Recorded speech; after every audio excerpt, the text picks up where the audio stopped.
naitwa Tamia Abbas Mtemvu, ni mwanafunzi kutoka Marekani, chuo kinaitwa University of North Texas, na nasomea Business Analytics, na nimerudi nyumbani kwa mapumziko kidogo. So, nilivyokuwa kule, kitu kikubwa ambacho nilifanya na mpaka wazazi wangu wakafurahi ni nilishiriki katika International World Fair, ambayo ni event inayofanyika kila mwaka. Wanafunzi mbalimbali wanakuwa wanawakilisha taifa zao, na nilivyokuwa naongea na mwanzilishi wa hiyo event akasema kwamba katika miaka yake 20 ya kufanya kazi hakuwahi kumuona Mtanzania yote kufanya. So mimi nikasema basi mimi nitakuwa kwanza, na lengo langu lilikuwa kulitangaza Tanzania kimataifa zaidi. So yes. Pengine matokeo ya hiyo event ni yapi? Matokeo ni mazuri. Kuna kampuni baadhi zimeweza ku reach out, wananiambia kwamba nikirudi wanataka kushirikiana na mimi kuweza kujua zaidi kuhusu Tanzania, lakini pia kuleta vitu. Kwa mfano kuna kama wazungu, nilipokuwa kwenye meza yangu nilikuwa na vitafunio mbalimbali kama korosho, karanga, achari, ubuyu, visheti. So wale wazungu kupata zile taste hivyo vitu tayari wananiambia kwamba tunataka utuletee. Kuna wengine mpaka niliweka stone ya Tanzanite, wakasema pia wanataka order za Tanzanite, na huyo mwanzilishi pia hiyo event akaniambia kwa sababu kwenye ile event watu wengi sana wanakuwa wanakuja kwenye meza yangu, kwa sababu najua watu wengi wanajua Tanzania lakini hawajui kwa ndani. Kwa hiyo wanaisikia sana kwenye mitandao ya jamii nini. Kwa hiyo kwenye meza yangu nilivyoelezea sana ikawa meza yangu imejaa. Kwa hiyo mwanzilishi akaniambia kwamba anataka tufanye event nyingine iitwe Discover Tanzania, ambayo itakuwa ni event pekee yani ya Tanzania tu, sio tena kuhakikisha nchi zote. Ambayo wanafunzi wanakuwa, yani ni event ambayo inafanyika na ile chuo, na wanafunzi mbalimbali wanawakilisha taifa zao. So kama ni mtu Brazil atawakilisha taifa yake, so mimi kama Mtanzania nikasema lazima niwakilishe Tanzania. Na hasa unawakilisha nchi yako kwenye sekta za utalii, vyakula, kuonyesha labda mavazi yenu, makabila yenu, kadhalika. Kwa nini wewe ulijielekeza zaidi kwenye utalii na sio kwenye sekta nyingine? Mimi toka mdogo ni mtu ambaye napenda sana kujua vitu, like napenda kujua jinsi watu wanavyoishi, kujua maisha ya watu wengine. Ni mtu ambaye niko very curious. Na sasa kwenye utalii, kwa sababu kama hapa Tanzania tuna makabila zaidi ya 120. Kila mmoja anaishi kitofauti. Kwa hiyo mimi vile ninavyoandaa ile event kupata pia na mimi napata kujua kabila zingine wanaishi vipi. So it's something ambayo mimi niliona very interesting. Lakini pia sekta ya utalii hapa Tanzania ndio yenye biashara kubwa, na watu wengi hawajajua, lakini ukiwa balozi kama kule nje kuna fursa nyingi sana za kuitangaza nchi yako, lakini pia kuwaleta watalii huku. So mimi hisi ndio maana nimejikita kwenye sekta hiyo. Kusimua Tanzania, yes, na kwa watu wengine kujua Tanzania zaidi. Event kufanyikia Tanzania na maybe kufanyikia nje ya nchi.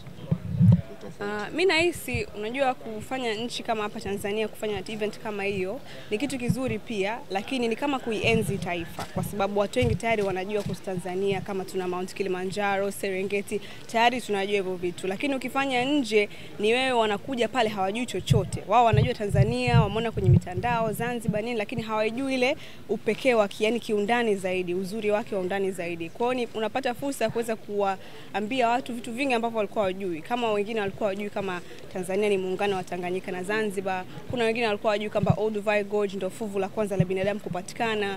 So ni vitu ambavyo wewe mwenyewe unapata historia, lakini unaweza kuelekeza wengine. Yeah.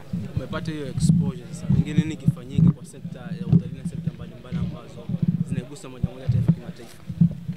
Labda nitoe wito kwa kampuni za utalii hapa Tanzania tuweze kufanya program ambayo tuweza tukaitangaza Tanzania nje zaidi, kwa sababu yes Tanzania inajulikana nini, lakini zaidi kwenye sekta ya utalii tuweze kuitangaza nje kama sisi diaspora, tuweze kufanya program kama hiyo, na I think yeah.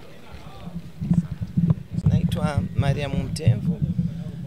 Mimi nampongeza yeye mwenyewe na kumshukuru sana kwa kuweka bidii kwenye masomo. Lakini pia kwa kuambia wazazi wengine ni kuwekeza kwa watoto wetu kwenye elimu na kuwasimamia. Hicho ni kikubwa, na hawa kwa kuwa wako nje kama alivyoongea mwenyewe, wakiungana wakatangaza nchi yetu, na imani utalii kwetu utakuwa umepiga hatua, kwa sababu watalii wataongezeka kuja na mapato yetu ya ndani yataongezeka. Kwa hiyo mimi nasisitiza kwamba mabinti wanapopata nafasi ya kwenda kusoma nje waitangaze nchi yetu, waisemee mazuri, wamsemee rais wetu wa Jamhuri ya Muungano wa Tanzania. Ndio mwanamke wa kwanza kuiongoza nchi yetu, lakini East Africa ndio yeye. Kwa hiyo wamsemee, lakini sio wamsemee tu hivi, na mambo aliyofanya ni makubwa. Katika nchi yetu amegusa kila maeneo, miradi chungu mzima inatekelezeka, tunaiona. Yaani kila unapoenda watu wanamzungumzia Mama Samia kaleta fedha hizi, kaleta fedha hizi. Kwa hiyo amefanya kazi kubwa, na imani mabinti wanataka kuiga huu mfano.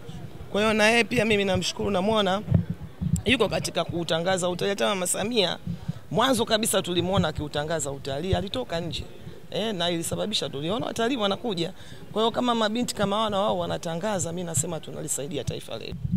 Na mimi nishukuru sana. Kwanza nimshukuru Mwenyezi Mungu, lakini la pili tushukuru Tamia leo karudi salama kwenye likizo yake miezi mitatu. Baada hapo akirudi shule anaenda Disemba kumaliza rasmi degree zake na kurudi nyumbani sasa kuanza kujenga taifa pamoja na sie. Lakini jambo ambalo hata sisi tumeliona wazee likatusisimua sana. Ndio maana leo mimi wasimpokeaji wala simsindikizi.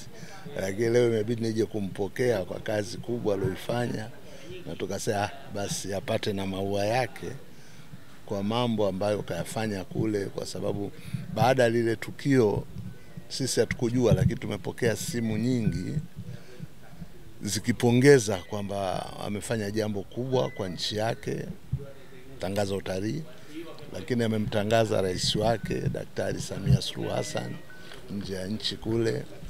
Wanamtambua watu, lakini wanaendelea kuzidi kumtambua. Kwa hiyo mimi ni muombe tu kwamba aendelee hivyo, na wenzake wote wanaosoma nje ya nchi na ndani ya nchi waendelee kutangaza nchi yetu. Lakini kubwa ambalo mimi nataka niseme kwamba tuendelee kumuombea dua Daktari Samia Suluhu Hassan, ili Mungu akipenda mwezi wa 10 tumpe miaka 5 tena. Aliyofanya ni makubwa. Mtu yote ambaye haoni hana macho tu. Hilo mimi niseme ndio kubwa kwangu, kwamba tumuombee dua rais wetu. Mabadiliko makubwa sana, kila eneo mabadiliko, kila eneo mabadiliko makubwa sana. Kwa hiyo niwashukuru sana na nyinyi, mimi sikujua kama mko nje kumpokea na nyinyi mmeona. Kwa hiyo niwashukuru sana. Kuja Tanzania kwa mapumziko mafupi, kule nasomea degree ya Business Analytics na natarajia kumaliza mwaka huu inshallah.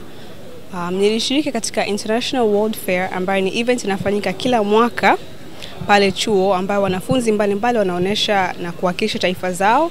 So nilipokuwa naongea na mwanzilishi wa ile event, akaniambia katika miaka yake 20 ya kufanya kazi hakuwahi kumuona Mtanzania kushiriki au kuwakilisha nchi yake. Nikasema basi mimi nitakuwa wa kwanza, na lengo langu lilikuwa kuitangaza Tanzania kimataifa zaidi.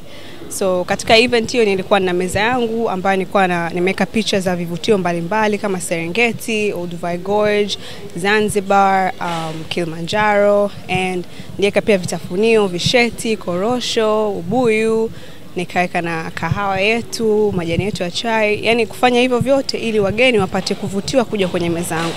Na niliweza kufanikiwa kwa hili kwa sababu wengi walikuja kwenye meza yangu na walitaka kujua zaidi kuhusu Tanzania, kwa sababu wanasikia sana kwenye mitandao lakini hawajui kwa undani na kwa uzuri wake.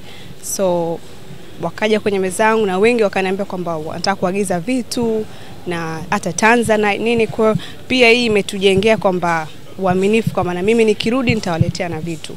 Lakini bila kusahau nimpongeze sana na nimshukuru sana Mama Samia Suluhu Hassan, rais wetu, kwa kutuwezesha na kuifanya Tanzania ionekane kimataifa zaidi.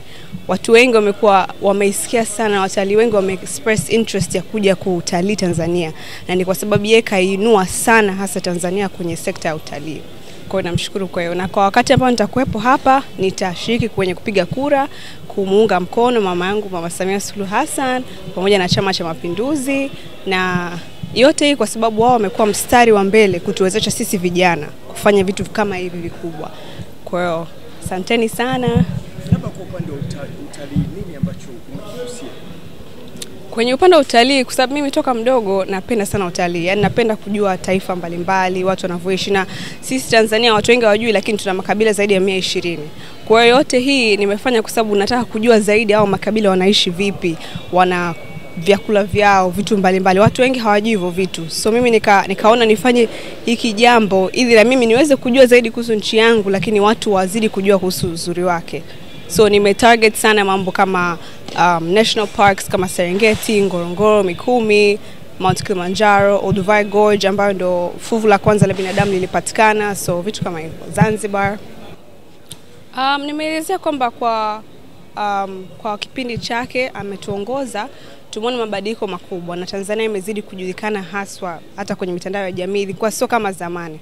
Sasa hivi Tanzania inajulikana, hata nikiwa Marekani nikimwambia mtu umetoka Tanzania anauliza Zanzibar vipi? Kwa hiyo imekuwa kwa chini ya uongozi wake ametufanya ni nchi yenye amani, upendo, lakini pia ameitangaza kama diaspora ambayo ndio sisi alotukua nje ya nchi. Mimi niseme kwamba tujivunie kwa nchi yetu, tuitangaze kwa furaha, kwa kujivunia, kwa sababu tutamaliza masomo, tutarudi, itakuwa ndo sisi jukumu letu la kujenga taifa. Kwa hiyo tusikate tamaa, tusome kwa bidii, lakini pia tujiamini na Tanzania. Yaani tusisahau kwamba sisi ni Watanzania, tuna umoja, tuna upendo na sisi wote ni mabalozi wa hii taifa. Swali la mwisho. Mwitikio ulikuwaje baada ya yale maonyesho?